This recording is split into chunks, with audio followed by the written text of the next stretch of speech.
We are live. It is Tuesday. We're migrating the one and only Cat Coin from BNB and Solana over to Pump. Another migration completed yesterday. Got a lot in the hopper for migrations. A lot of cool stuff coming, a lot of cross-chain interest. Emblem Terminal continuing to grind. Pump Fund Man really dominating the trenches with now they got the attention vehicle of Ansem built on top of them, and FWA 98% volume drop over since the launch, but still continuing to grow. I saw Mega Rip did 22% of yesterday's polls. That's the crowd sourcing polls. I think the first one, the EV was minus 10%. Today, the return was plus 2%. So getting a little bit better there. Emblem Wrapped offering more chains, more collections, and just generally more interest. But Adam, we have you back after a week. How are you feeling? My setup's all messed up. My kid's messing with my shit, but I'm back. Shit wasn't too sideways, but it is what it is. It's never, the way it is. Trying to get hooked up into StreamYard when you've been out or changed up your setup can be a challenge, but good to be back. There's so much going on. It's kind of crazy how much is happening. I'd like to dig into a lot of it. So yeah, I don't know where you want to start, but there's a lot to dig into. Yeah, we'll dig into Catcoin. That's the newest thing. We've been working on this one for a few weeks now. Catcoin's a collection, or a token, I should say, that's on 3 chains at once: BNB, ETH, and Solana. They approached us about trying to unify their tokens into one single, I keep wanting to say collection because it's not FT, but meme coin. And so we're doing that. We figured out a way how to. So we're combining their BNB and Solana. They're going to be relaunching on Pump, going down from a 50 quadrillion supply to 1 billion. So this will definitely be the largest by total supply we've migrated. I think before that, it was Bobo at 69 trillion tokens. So we're putting that one magnitude higher here. The Catcoin team was interesting conversations, but the migration is going to open up here in about 2 hours. We'll go over some of their thread, but they are on BNB and ETH, both I think it's like $1 million market cap. They're on Gate, and the migration will last for, I think it's like 18 days or something like that. 3 weeks, looks like about. Should be fun. Very, very tough technical lift to do, but now we can unify tokens from any chain pretty much together. You could pair Sol and Robinhood. You can pair Sol and Sol. You could do EVM and Base, whatever you want. Tokens get in all kinds of different unique situations over the years and need to get bailed out or want to move over to the hot chain or just kind of a nice little refresh. But here we are today. Catcoin economy. I see Chris talking about Catcoins all the time. Is Catcoin gonna crush it on Pump alongside the other Catcoins that have been trending? I mean, bro, we got Dr. Adam back here. He's officially back. We got the Catcoin super cycle coming our way.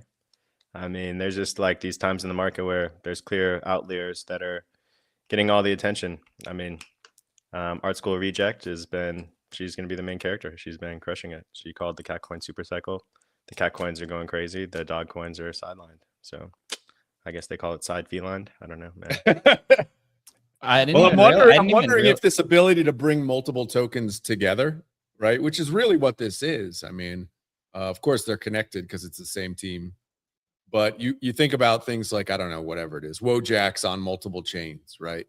What would it look like if those teams together were like, hey man, let's unify into one Wojak? Well, that's kind of not possible, you know? I think that there's obviously a surplus of tokens. A lot of them are the same communities divided across multiple communities, and they should just fuse into one. It would be much more powerful for all the attention to be like on one basic token rather than like 6, right? Yeah. And I mean, I don't know, Catcoin's like, you know, art school reject, she just talks about how there's a huge rise in women investors, which is totally true. Women investors are actually like a lot more patient than men. They're a lot less impulsive. They have like a longer term hold, which is pretty ironic in the current crypto environment, as the hold is like 9 seconds, right? So in order to have a longer hold, you have to have a longer hold than 9 seconds. And like cats in general are like, they outnumber dogs like as pets, like 4 to 1 or something like that in the real world. So is Catcoin going to be the one? I'm not sure, but as far as like the technical capabilities of Migrate Fund and the cross-chain capabilities of how we're able to kind of make this happen and fuse these different tokens from different chains all in one, I mean, it's a no-brainer. Super proud of the team for you know, being able to accomplish this technically, and it just puts Migrate Fund one step ahead of the already non-existent competition. So I guess it's like 10 steps ahead at the moment. It's funny, it says Catcoin since 1999. I didn't realize this is like the original Catcoin domain owner or project owner of some capacity. I know this wasn't lightly. They have a huge BNB community. I haven't really seen the responses to these, but they go into depth on why moving. Ultimately, it's getting the supply down to a standard, right? Unifying the liquidity, trying to unify the community, the liquidity and community, getting the exchanges organized. This was an OG bridge. When I asked the dev how their bridge worked, they said that Gate was their bridge. I was like, what do you mean Gate is your bridge? And they used to do this back in like early DeFi era, where before bridges existed for fungible tokens, the exchange would like set up a pair. So they would set up like Catcoin, and it would just be 1-for-1 exchange between the, you know, one token side and one on the other. And they also helped out with migrations doing this as well. So they had that set up, and we had to reach out to Gate. And I was like, I can't believe this is still a thing. Like, this still exists. So yeah, I think Gate holds like 20% of their supply, something like that, who we're in contact with. And 3 weeks to get it done. It's pretty simple. Once the migration opens, you'll see, and the good job on the founder for putting a lot of information here. That was nice little, nice little, you know, bullet points, emojis, making it kind of simple, not as wordy. An example of a thread that I've seen. So let's throw that in the reference book, because it was really detailed. Really detailed. Yeah. So shout out to them, and should be fun. We got a lot of cross-chain stuff coming to migrations. A lot of people want to go over to Robinhood. Hint, bros. Hint. Yeah. People want to go over to Pump Fund, Ansom's Launchpad. It's live.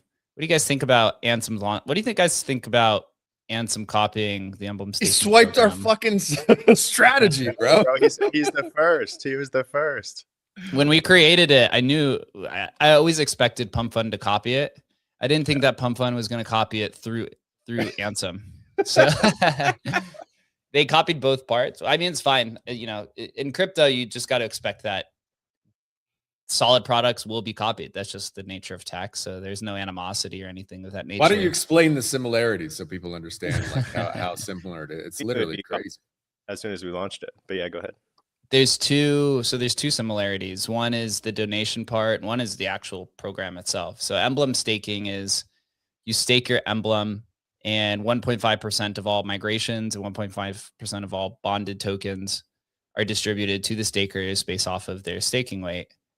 With the Ansom Launchpad, and so ours is built on top of Meteora. Ansom built his Launchpad on top of Pump Fund. Kind of interesting. No vanity address too, by the way. So just I'm sure they're probably talking with Pump about this for months. This is not something that you just do out of the blue. Basically with Ansom's Launchpad, you pay 1 SOL to launch the coin. That 1 SOL buys 3% of the supply and distributes it to all the Ansom holders. There's no staking required. but there is there's a cost to entry. It's one of the issues he noted that with Pump Fund, you just launch tokens at free will. Obviously, that's what Pump wants because that's how they make money, right? More tokens launch, more revenue. And then Ansem flipped it on the other side. He has something called the Z500, which is what he's calling a meme coin index, which is this kind of pay-to-play attention board, which is very smart for doing this. There's kind of two ways. You could buy and burn Ansem to get your name on top of the attention board. And you can also donate a portion of your supply to Ansem holders. Well, if you remember when we launched the Emblem staking program, we took donations from, I think it was about 15 of the migrating projects and distributed them to all of the Emblem stakers. So they took, they kind of borrowed 2 parts of that, which is fine. It just means that it was a great idea. If you have literally the biggest influencer in crypto, maybe honestly, probably getting towards the top of the 0.01 percentile on X in general. On the internet. And one of the most profitable companies ever in crypto, like copying your idea. I don't know if they just straight up copied it. I'm sure they saw it because they're in all of our chats and they're like, hey, this is a good idea. We had always said, like, if you staked Pump and then distributed all the bonded tokens to all the people who are staking Pump, to me, that was like knock out of the park, right? That just takes our idea on steroids, but looks like they're doing it through Ansem. Maybe Pump still does do it. I mean, it just reinforces the idea that we just have a base team who comes up with good ideas that people like. But what do you guys think about Ansem and the Launchpad? Do you think he can actually take demand away from these other ones? Does it end up becoming, right? It's a Launchpad on top of Pump. Pump is a Launchpad on top of its AMM. But you're seeing a lot of this stuff, right? It was like when Banker was built on top of Clanker, which was built on top of Uniswap. So it's almost like you have the AMM level, you have the Launchpad level, and then you have this like attention level that's starting to morph, which is teams who have distribution and communities working with a Launchpad to help distribute. Because a lot of these, we see this through migrations. These Launchpads cannot individually promote coins. They have to stay very neutral, right? Like Pump doesn't individually pump coins, even though that's what people ask for. But if you're someone like Ansem, who's specific and you have to pay to do it, right? He could kind of talk about whatever coin that he wants to. So you're getting like more in depth in like this attention layer and partnerships. Again, another one, Banker and Sushi. Banker has distribution, which maybe we'll talk about their Launchpad next, but Banker has a lot of distribution. Sushi has the AMM level, right? Working together to try to compete against Uniswap that just has a probably infinite amount of money. Yeah, I think we already saw it literally the moment it launched. We had people in our DMs, migrating teams like, hey, can we do this donation? Or I don't even know how it works exactly, but so obviously the interest is there. But it's all, realistically, most teams, it's the interest. How can they get interest? How can we catch, Ansem's eye and have Ansem write a tweet about us? So I'm sure a bunch of teams were aping in to be the first ones there, happy to donate 2-3% of their supply to jump to the top of the leaderboard, praying that Ansem would, make a tweet about him, right? How effective that is, I think it's diminishing returns. Like it gets less and less effective every hour that passes, right? It's just going to become another leaderboard up there. And maybe, you can still get some traction, but those teams, I don't know. For me, they tend to, once it's like, oh, Ansem, he's not going to really tweet about it, or even so, it doesn't move the needle at all. That's more likely. It's just not going to move the needle because it's going to be like a gamed, everybody's going to know what's going to happen once he tweets or once it moves up the leaderboard. People are going to figure that out really quick. So we'll see. It is interesting. Obviously, it's like pat on the back, honestly, to Jake, because Jake did a whole lot of the work, most of the work, really, for creating that strategy. And it's just, but it is tough. Like, it doesn't matter. You can build literally the best thing on earth.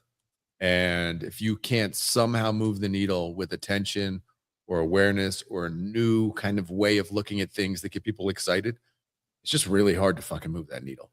And so we'll see. I don't know how this is going to end for the Ansem token. and whether or not this can push value back. It obviously is going to push value back. We've already seen that with the emblem token. But does that really move price?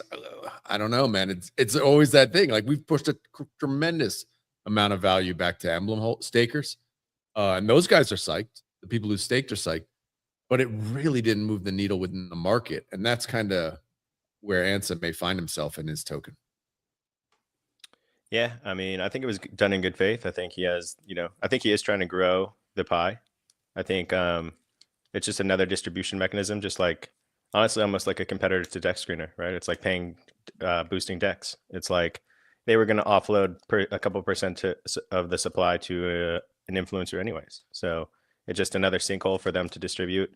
If the idea is good, it doesn't really matter how much attention is drawn out of it, right? You're looking for a set amount of eyes, and hopefully the set amount of eyes is continuously growing. So I think I mean, I don't know. The token's called Ansem. It's the Black Bull. I don't really like the domain ansem.io. I don't know. I think like crypto's so much bigger than that. And like, I wouldn't want that as my personality. I would want it as like, if you're trying to grow crypto, you should be trying to grow it as a staple, like as more of a like inclusive type of product rather than just building it around a personal brand. So I don't know. That was like a limiting factor that I thought, but I think in general, it's a good, all ideas are good ideas here. We're experimenting. We knew that people were going to copy the staking idea as soon as we launched it. I'm happy that people are. I think it's a win for the industry. I don't know. We're just kind of going in. You can see the innovation happening between what Ansem's doing, promoting holding times, promoting people to kind of get involved in these token communities for longer than 10 seconds. You can see what Adam at FWA is doing, kind of promoting innovation on the NFT side. So, I mean, it's no question that we're moving in the right direction. We've been a self-policing industry for a lot of years. Every time the pendulum swings too far one way, we kind of self-correct. I think we're in that self-correcting phase. And one of these ideas is going to break through to the mainstream, and we're going to get a new influx of participants like we always have. So I think it's bullish. How ironic would it be if we get ETH runs NFTs back, Solana runs meme coins back, and we get another Bitcoin 4-year cycle? The status quo that everyone thought was never going to happen just ends up happening again. You can't change human nature, man. All meme coins, honestly, from what we see, right? We kind of have a foot in everything. I'll post stats up for FWA here in a second, but all the meme coins that end up migrating to Pump end up doing really well. Honestly, like the majority of them. Ket did like almost 100x. Unicorn's one of their top coins now. Cupsy has done like a 50x or something like that. I no doubt in my mind Catcoin will do great. Yeah. What do you say? I said I love Cupsy. That dude makes me laugh. That community makes me laugh. So does the Unicorn community, but I like the Cupsy guys. That guy's hella funny. I mean, yeah, Catcoin obviously has. It's an experimentation, right? Like, you're trying to grab attention from different chains, but then you realize you're shooting yourself in the foot because now your attention's divided across many chains, and that's not always the kind of strategy. So yeah, I think the cat community has a strong community as it is. Unifying under one token on one chain makes way more sense. But that possibility didn't exist before Migrate Fund, right? So here we are, leading the charge once again. Yep. We've had a lot of projects reach out that are 6, or I guess you'd say 8 figures, some even 9 figures about migrating. Relax, bro. Relax on the alpha drop. Just gotta close them. A lot of these bigger projects, they reach out and you get deep into these conversations, and then they just kind of back out last second. Bro, they're so scared. Everybody's terrified. Scared. We've probably talked with like 20 teams that are like $20 million market cap or higher. Terrified. Way higher, right? But I mean, there's obviously a lot of risk. It's like a game of Jenga. That you hit the winning token, you don't want to mess it up. So, but I mean, the talks with these teams are as far as they get, and it's just a game of catch, like whack-a-mole, right? As soon as you get one, you're going to get the others, and there's a lot in the pipeline, and there's no doubt in my mind that when the market conditions are right, you're going to see all these kind of flood together. Yeah, it's funny. Like, I actually don't see the risk so much anymore now that we've had other ones go through it. I actually think there's very little risk. But yeah, it's hard. Like you said, it's so rare to hit a winner in meme coin land. Certainly a Deca or $100 million winner the teams are just terrified to do it. Yeah, I think it's the perceived risk. I think the risk is actually way lower. Totally. Higher token with more distribution, because you're going to have way more participation. It's not as much concentrated holding percentage. You have way more attention. Can you imagine a migration of 20,000 actual people? Like, you're going to go nuts. But the perceived risk from the team, because it is so much money sloshing back and forth, it seems a lot higher, even though it's completely like de-risked at this time. So I don't know. The alpha is that there's a lot of teams that are in the 7, 8, high 9-figure. There was even some 10 figures at some point that are interested in migrating. That we literally talked to everybody. They're on the back burner. These are going to come through the pipeline at some point, and when that happens, stakers are going to get millions of dollars. I mean, they're going to eat. The stakers are going to get millions of dollars dropped to their wallets. Like, if you get, just do the math. If you get $100 million token that distributes 1.5% of the supply, right? You're getting $1.5 million to stakers. Stakers are going to eat. Crazy. Final thing before we move on to NFTs here. Not Uniswap. Pools Fun. I think it's called Pools Fun. There's like, right? It was, so what the Uniswap one's like Toad or Lilypad Fun or something like that. And then the Sushi Swap Banker one is called Pools Fun. They launched over the weekend. Seems like a pretty light launch. I don't think they ended up with $1 million runner at all. Ultimately, the Sushi token price is down. Banker price is down. Seems like both those communities a little upset about it because they said they were going to launch a token, although it never actually happened. Even with that, Pond's still dominating with, I think it's like 60% of the trading volume. Uniswap's up there as well. And Noxa is up there because it has Cash Cat, which has most of the volume, right? That's like, and Noxa's not even launching new tokens. So it's really, at this point, a two-way race between Uniswap's launchpad and Pond's on Uniswap. Maybe Sushi and Banker come back. They're basically, their whole mechanism was it's a 1% swap fee, and let me see if I pull up the thing so I don't get it wrong.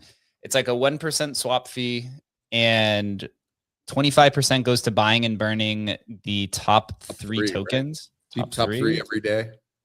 I've seen on the site it does like a countdown, so there's like it's a known time for when and then it was like, yeah, it was like 25% goes to the creator, 55% of that fee goes to Sushi and Banker.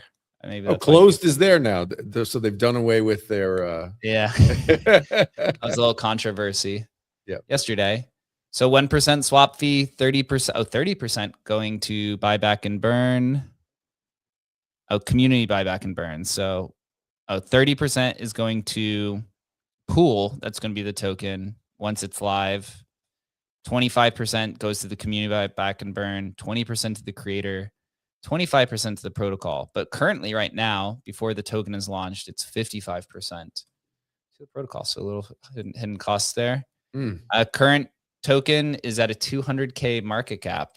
I'm gonna be honest, and I want these teams to win because I like seeing these type of innovations and stuff. But it seems like a little light start. To say at least doesn't mean that it's over in any means. But I totally thought this was going to come out of the gate a lot hotter. What you guys' take on this collaboration? Do you think they got in their own way with adding a new token? And the communities who supported them just didn't want to trade it? Is it more Robinhood is now just has clear winners and people don't want to leave those ecosystems, or are we thinking of something else? Man, it's so difficult. Even for teams that have a lot of traction, it's just so difficult to do something new and interesting. I think they went pretty standard with the buyback and burn mechanism, even though I guess it's okay. The difference is the top three coins get buyback and burn, which does create some, hey, let's run it up, get our token on the list, and then get the attention. So trying to get the attention by being on that top three leaderboard, but reality is it's like, bro, the top leaderboard is 140K market cap or whatever. It's just like, what? That's the top. I mean, should we go run one up today? I mean, it's weird, right? Should we run up, the token? Should we run up Emblem? One that points to our play a hustle token. Right. Run up the old hustle token. Right. It's like, what the fuck is going on? But the reality is there's just not, it just points to there's not a lot of fresh money here. This is people literally just jumping from one thing to the next. And once you've jumped into whatever ponds, and ponds is the spot, like people just don't rotate out. It just doesn't happen unless you create kind of the next thing that people think is going to be the next thing. And obviously people don't think this is the next thing, and it's just, it's brutal. I don't know when I thought they would have launched the token almost immediately to create that kind of try to get that flywheel going about speculation on the token and all that sort of stuff. Looks like they're delaying it. You mentioned, I didn't realize they were taking the whole extra 30% or whatever for themselves at the start. But it seems like kind of reminds me of FWA missions, right? FWA. I'm not saying this like FWA missions was they had this new token. Yep. The platform fee was much higher, right? And then once that, I think, what was it, a month distribution period or something like that? Once that month distribution period was over, then the fees went from TokenWorks to buying back the token, right, so that the company ended up building a token treasury. But we know in crypto, once a mechanism's used, it's hard for anyone else to duplicate, right? Yeah. The returns after the initial play, like it just has exponentially decreasing returns. Chris, what do you think? Oh man, I mean, I think it almost feels like this was like an ego launch. I don't think I've ever seen like an ego launch go well, where there's competition with Uniswap. It seemed like Uniswap, like there was a lot of timeline animosity about Uniswap getting into the Launchpad games. And then some of the Launchpads tried to team up and say, all right, we're going to box you out. And I think it was like more of an ego play than more of a strategic play. And I think it's easy to think when have a little bit of motion, you don't realize that it's limited, and the attention that you can derive from that motion is extremely limited. And there's just not enough attention in motion to get to push 2 tokens. Like, I mean, nobody's been able to do it successfully. And yeah. So I think, you're diluting your motion, you're diluting your attention. And even if you have a group of strong supporters, where do they support? Do they support the new token? Do they support their old token? Well, now their old token's down 50%. They don't have any money to support the new token. Like, even if they want to, they don't have any money. That's kind of my point with Ansem. It's like, okay, you've got a tremendous amount of motion. But the reality is it's like even that motion's limited. And I know from just watching their live stream and stuff, it's not that much motion. Like it's motion, but it's not that much motion. I mean, like most of that motion's fake and bullshit, right? It's like there's not real. Is that what people want at the moment? Like, I mean, we're an infrastructure company. We build products that hopefully people love. Are people interested in just another Launchpad token? Are they interested in that? I don't know. This is an attention game, and frankly, that just seems boring. I didn't even really look into it because it seemed boring from the moment I saw it. I didn't even care to look into it. So. Yeah. I wish them the best. I think that they're good builders, but I think this was an unforced error, if I'm being honest. Interesting. Sushi looks like it held up a lot better. It's pretty much neutral over the month, although at a bottom, and Bankers making new local lows. What's it at? What's their market cap now? Bankers? So Sushi's been around for a long time, right? Sushi is crazy. It's only at 45 mil now. That thing was like multiple billions at one point in time. Like hundreds of thousands of dollars on Sushi. So I also have a lot of disdain for. Oh sushi. My God, damn, that's a meme coin chart right there, bro. Well, if you know that, was that 3 billion, 4 billion? Holy, yeah, it's like 3. If anyone knows the lore, a lot of people think SBF was actually initially. What was his name? Chef Nomi.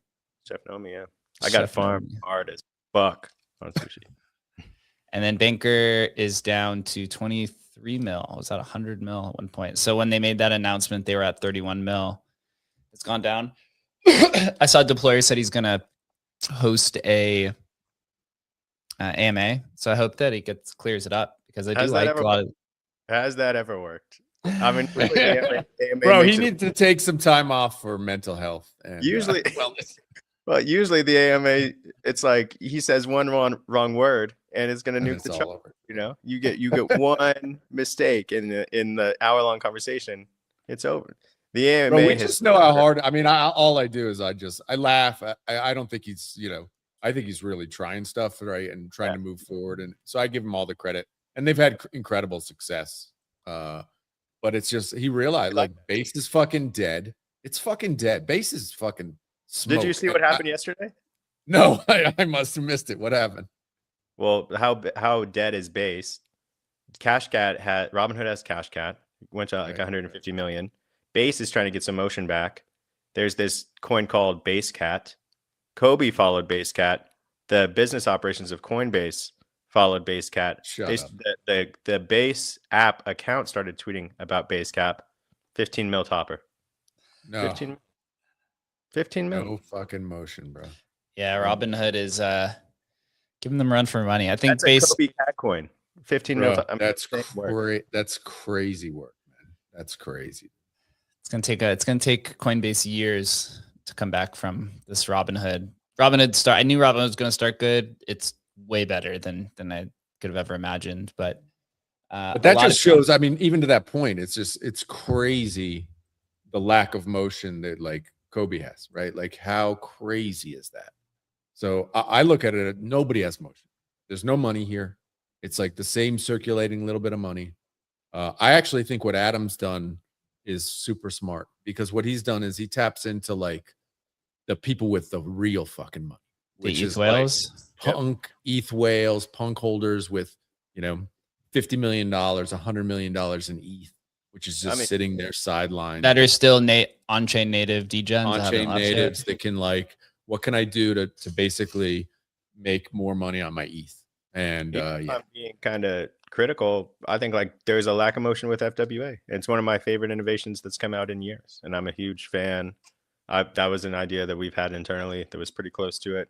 I want it to do extremely well, but it's the most interesting thing that's happened on ETH, and it's like a $35 million market cap topper. Like, I mean, that's insane. Tell me about the. You said it went down like 95% use in the last. So I'll have to find the chart, but I saw somebody posting today that just the volume is down, which I mean makes sense, right? After we know this is how crypto works, is once a protocol comes out, right? Whether this will happen to Robinhood at some point in time, right? This is probably happening through FWA right now.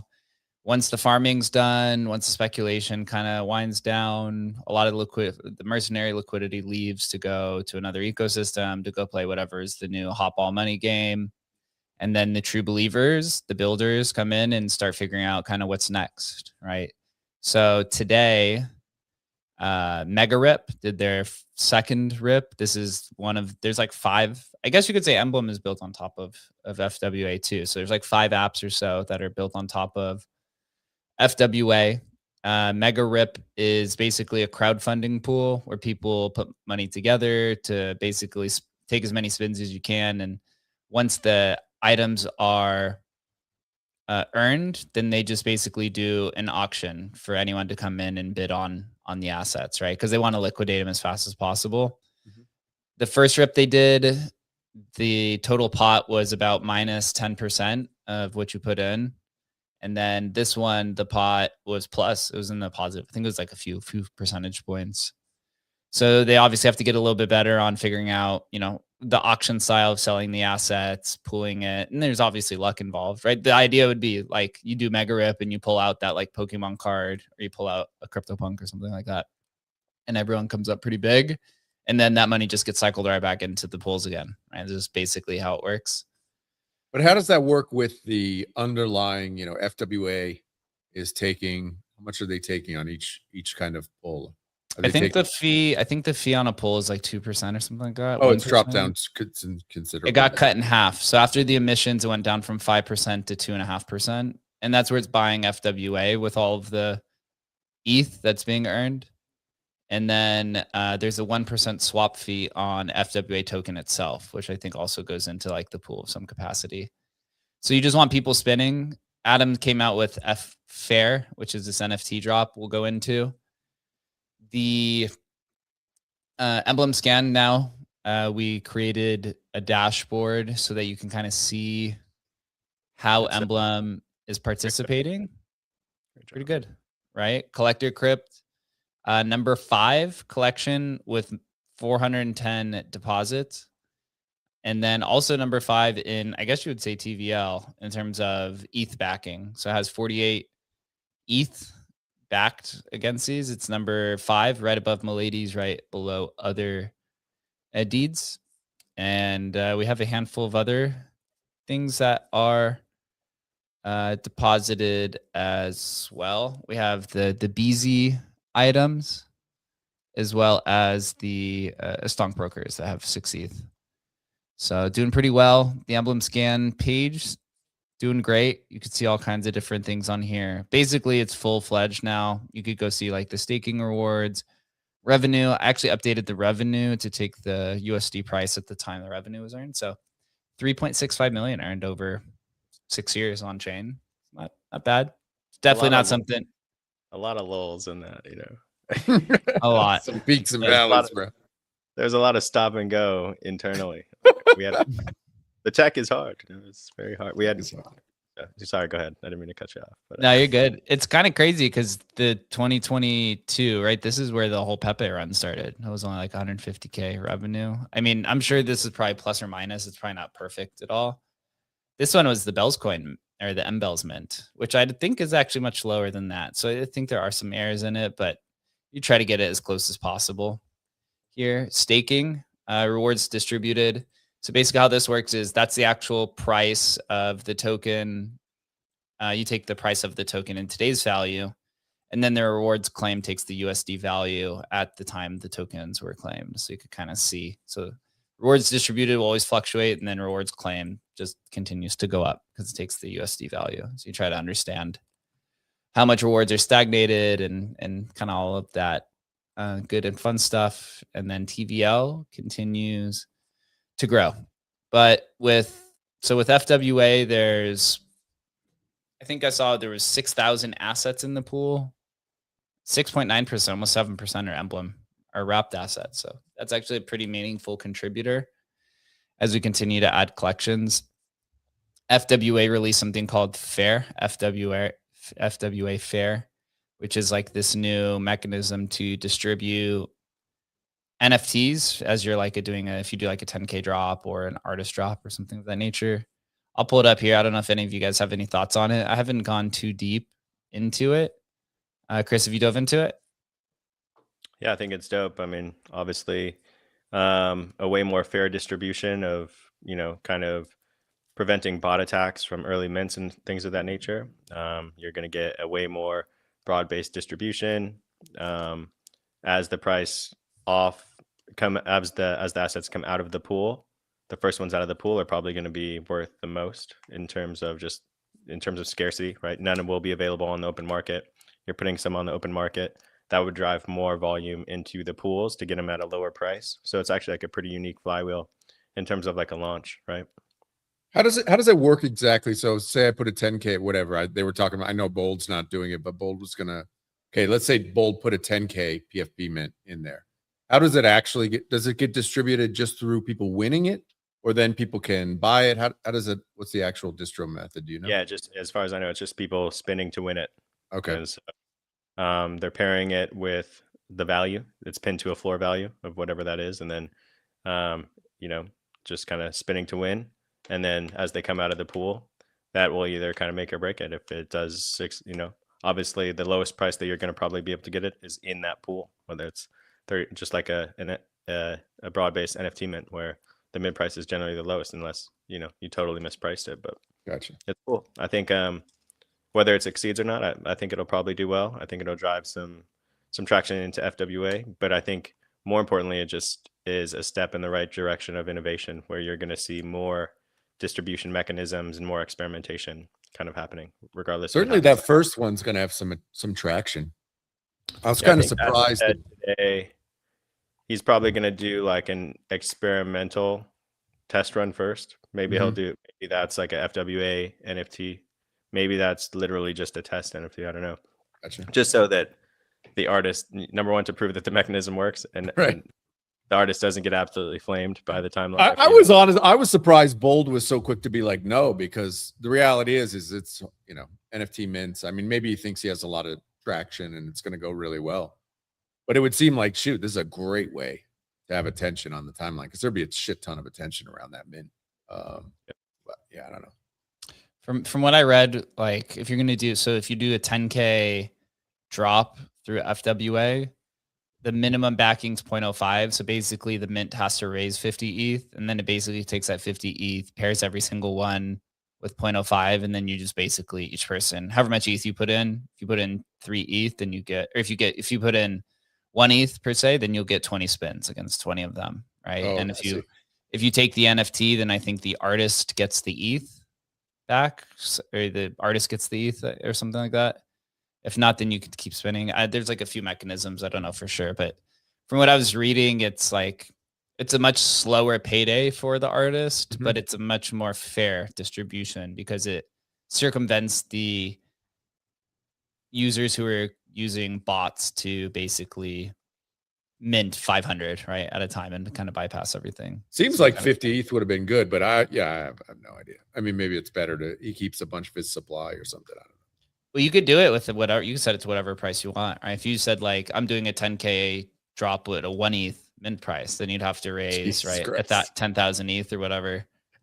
It's happened. I mean, we've seen like it's happened, but I mean, there is the realm of who's got motion, and I don't think Bold has that much motion. No, with Bold, I don't really know what he's doing. Right, he's been the guy who's kind of complained that everyone's making money for years. Honestly, he's been making money for years. He has like these paid. He's doing basically paid art with, and he's got it with Pump and Phantom. I saw I got Ethos the other day. He's making money, dude. Good for him. Yeah, I don't know. Is it a mass extract or is it like I said, he's the guy who's just complained about people making money for. That's kind of how I see him. I like his art though. I think it's cool. I think he's actually on point with a lot of the self-deprecating humor per se. But what was that mass extract? Never got the Hayden Adams. No. I mean that's a good one, but I was thinking of the Wassies, the Wassieverse. Mm-hmm. Who was that artist that never did anything and made like? I don't know who the artist is, but it's funny you were mentioning Wassies because I was like, there are a lot of big people who have Wassie PFPs. I wonder. That was the crypto OG guy. What was his name? I forget his name that did it. I don't see him on my timeline. But I'm wondering what the floor. What's the current floor on Wassies? Maybe I'll pick these up in the fucking bear market. It was like 30 or 40 million that he raised for Wassieverse, and then just didn't do anything. Fucking bro, people, man. Like 6 years ago or 7 years ago, right? Bro, and bring back that. He was like that guy was like a Kobe type character. What was his name? I forget what his name was. I don't think he's around anymore. But he was cool. He was like always hang out with Kobe and Path and stuff like that. Would you be around if you raised 40 million for the Wassieverse, bro? Actually, could bring it to life now. Probably take away his legal responsibility. He should launch it, man. Should get on Emerald Bill. Investing that shit out, bro. And investing clip for each. I'm out. I'm out of here. I did see that Path had a good post the other day talking about Pokemon cards and how the rise of their value brings in a flood of new counterfeits that are so good that you can't actually tell which ones are counterfeits. And so the push to get these Pokemon cards graded and tokenized as authentic for serious collectors is like bigger than it's ever been. And it's actually like proving the case for tokenized collectibles more than physical collectibles, right? Same with watches, same with all that. The fakes are getting so good, they actually need the authentication through the digital pairing. Yes, sir. And moving on now into our ecosystem, I believe Horse still remains as the top dog. Prices are down, a lot, but Horse and some of the communities are still continuing to grind. People are still hanging out. We have a handful of things that we're going to be adding to the Emblem terminal here pretty soon related to Launchpad and to the build product to improve the experience, try to improve some liquidity and attention and such.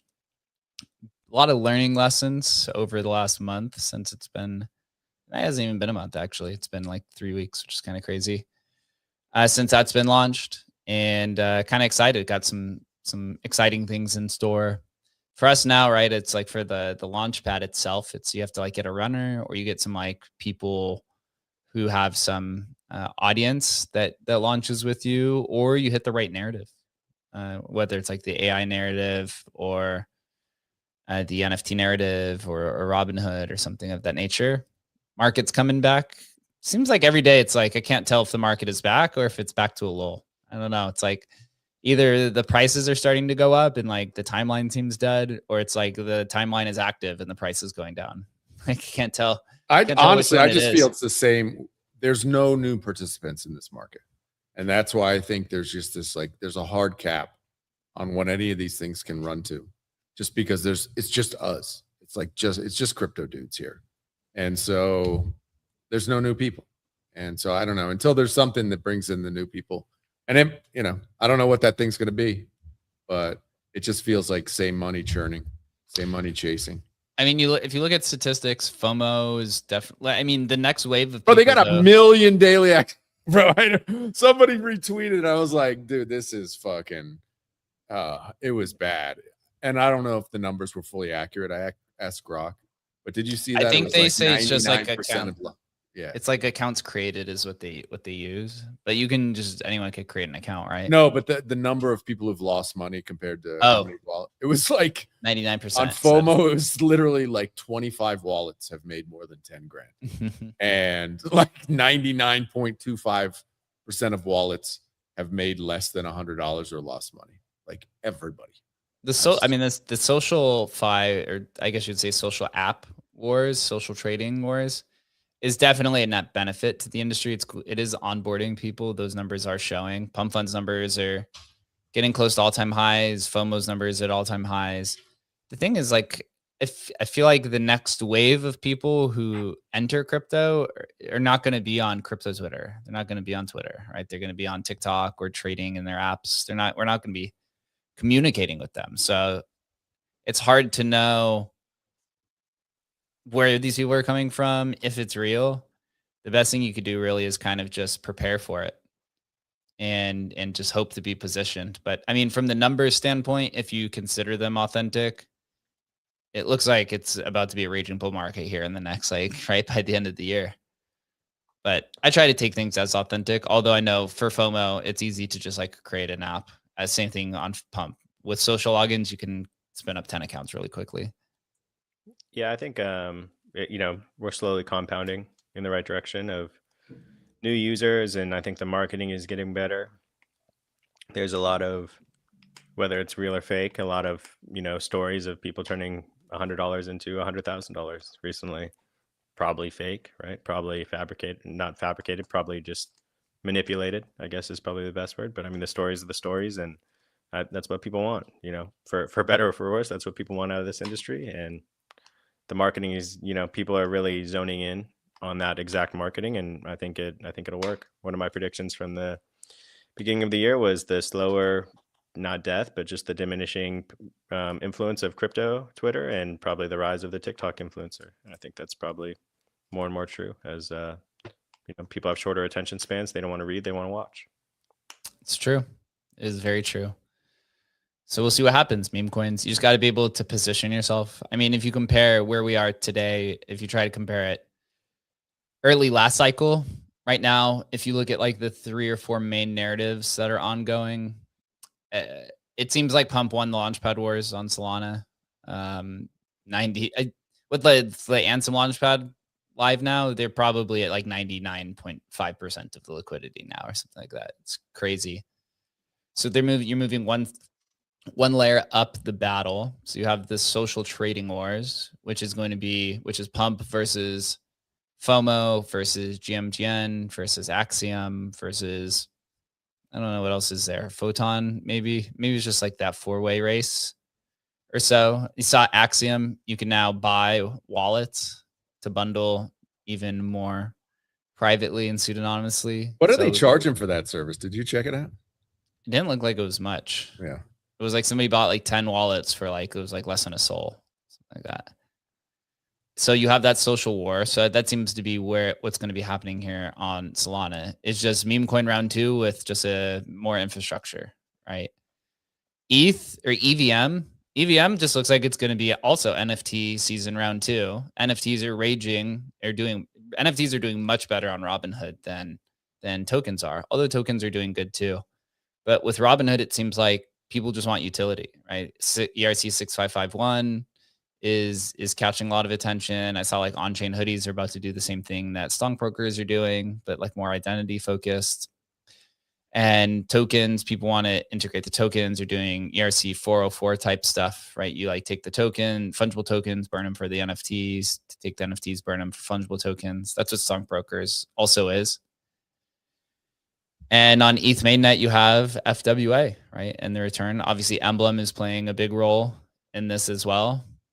And so it seems like it's the NFTs on EVM. It's just, again, more infrastructure, kind of more experimentation that's ongoing. And for Bitcoin, I don't really know what the fuck is going on with Bitcoin. It's just kind of, it's just Robinhood, bro. They're moving to Robinhood. It's the, yeah, right. Ordinals are reminting on Robinhood, which is cool. You know, people need stuff to do. I mean, we said this literally 3 years ago when we were having ordinals, was that the people who were trying to be maxi ordinals, it was just never like, that was just not what was going to happen. People are just inherently multi-chain. Trying to be a maxi is just, it's a losing battle. And it's just always been a losing battle. I see thread guys saying like, this will be the not Bitcoin cycle. He's calling it like it's the first time ever, like 2017 never happened, where Bitcoin dominance, I don't think he realizes this, but Bitcoin dominance in 2017 went from 90% to 30%. Like that was gigantic. I could totally see that happening something here. I think Bitcoin dominance is at like 50. Bitcoin dominance at 56%.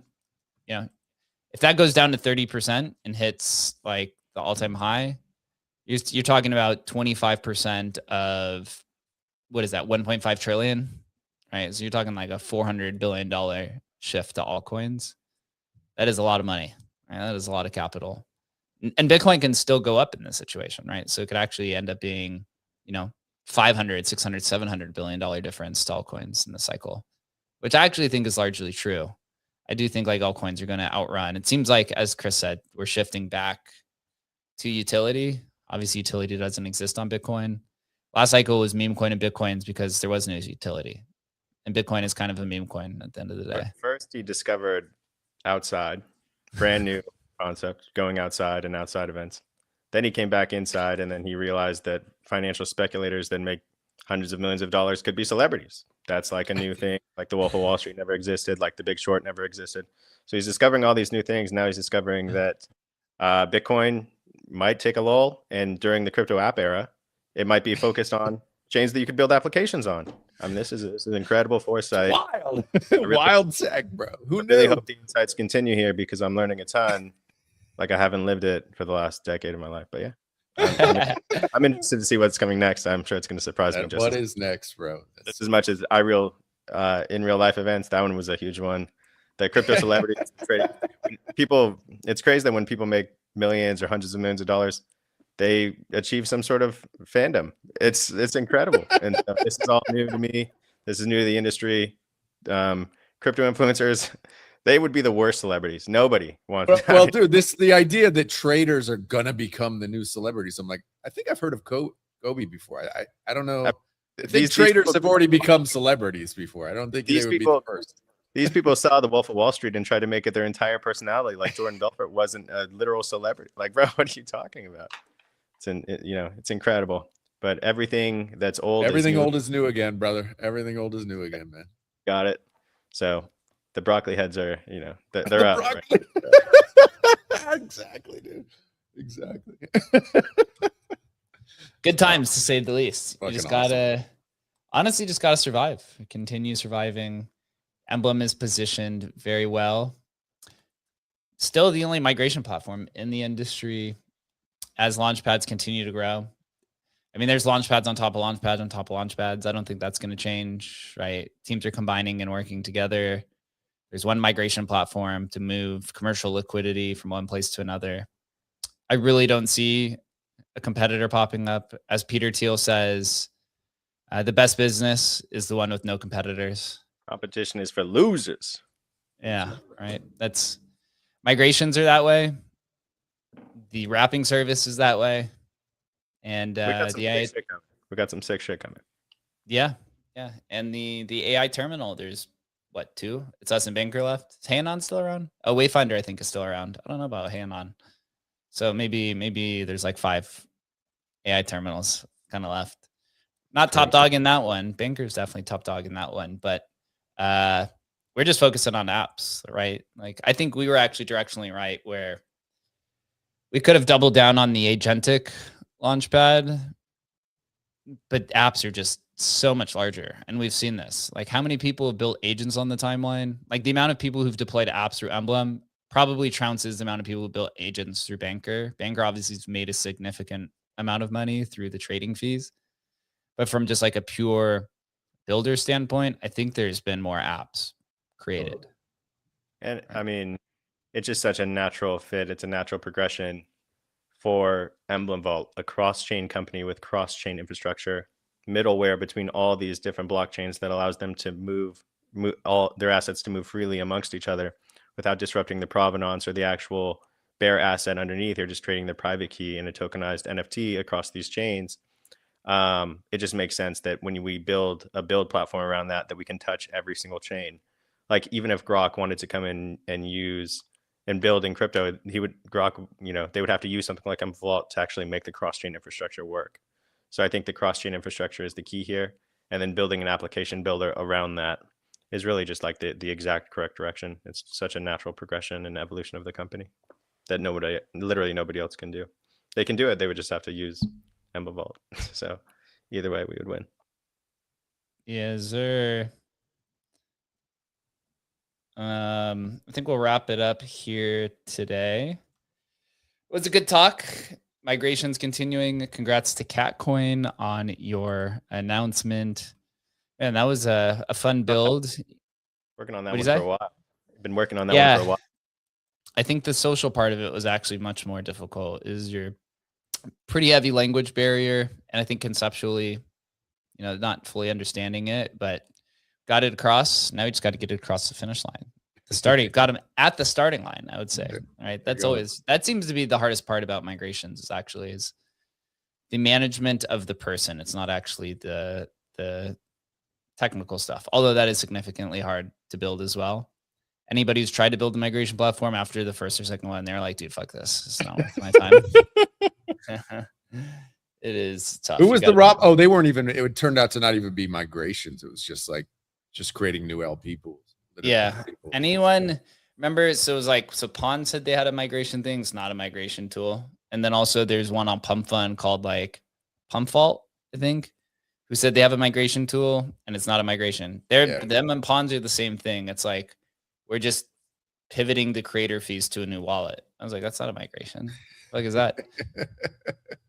That's just changing the creator fee address. That's nothing to do with what happened to that what the fuck was that one? Remember that one? That popped up for like a day. That's still around. I saw them. I see people bull posting it. It's kind of like an Emblem on top of Pump Fund. It's like they take a percentage of the creator fees and they offer tools to the builders, right? What are the tools? I'm not really too sure. What tool can you make number go up? That's the only tool. Number go up and attention are the two tools every creator needs, bro. You make those tools. Yeah. It's so funny, dude. Getting attention, I don't think is actually too hard. It's sustaining the attention is actually the most difficult part to it. But until then, everyone, have a good and safe Tuesday. We'll be back on Thursday. Have fun, migrate on, and we'll see you soon.